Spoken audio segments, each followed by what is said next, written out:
હા તો બોલાવો તમે કિશોરસિંહ ને વિડીયો ચાલુ રાખો. ના ભાઈ એવી દાદાગીરી ન કરો સાહેબ. દાદાગીરીની વાત વિષ્ણુભાઈ, દાદાગીરી ન કરો. અમારો અધિકાર છે. આર્ટિકલ 19 મુજબ હું આઝાદ છું, વિડીયો બનાવી શકું છું. વિડીયો નથી બનાવવાનો, એમાં કઈ ખોટું નથી થતું. અમારી ફરિયાદ નથી લેતા એટલે અમે ઉભા છીએ અહીંયા. તમે ફોન આચકવાની કોશિશ ન કરતા, સ્નેચિંગ નો કેસ કરીશું તમારી વિરુદ્ધ. કઈ વાત બરોબર. હું કાયદો જાણું છું, હું જાગૃત નાગરિક છું, ખબર પડે છે. હું 5 દિવસથી હેરાન થાઉં છું. કિશોર સીધો જાય છે, ફરિયાદ લેતા નથી. બોલો અહીંયા ઉતારો.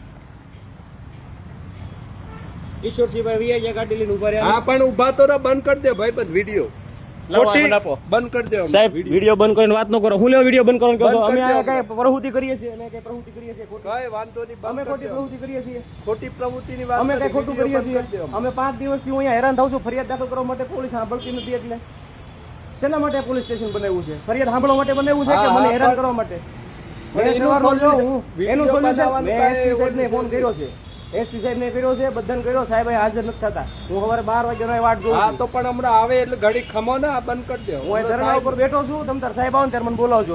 કઈ વાંધો નહીં. વિડીયો ચાલુ રહે સાહેબ. અને એવું કઈ પરિપત્ર હોય ને કે વિડીયો નહીં ઉતારવાનો તો અત્યારે બંધ કરી દો. મને બતાવો.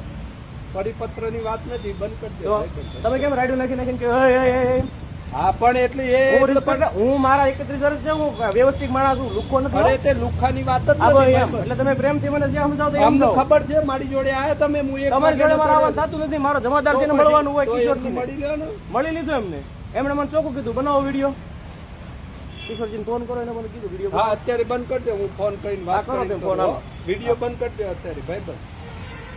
તમે પેલા રિસ્પેક્ટ થી વાત કરો વિષ્ણુભાઈ. અરે પણ હું તમે કરો, તુકારો ન કરો. તમે એટલે હું મારા બાપાનો તુકારો નથી કરતો. તમે તમારું કામ કરો. ફોન કરીને બોલાવો. તમે એટલે તુકારો છો ભાઈ બંધ. તમે તું કીધું મને. તમે કીધું મેં. તમે તો વાત ચાલે છે. તમે સારો તમ ફોન કરો. હું બોલું હાલ કરો. 5 દિવસથી હું ધક્કા ખાઉં છું. ફરિયાદ લેતા નથી. મારી એફઆઈઆર નથી પાડતા. અરજી આપી, એમાં કોઈ તપાસ નથી કરી.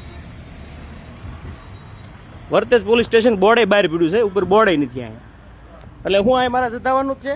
આ હું ટેક્સ આપું સરકારને, ફરિયાદ ના લે એટલે.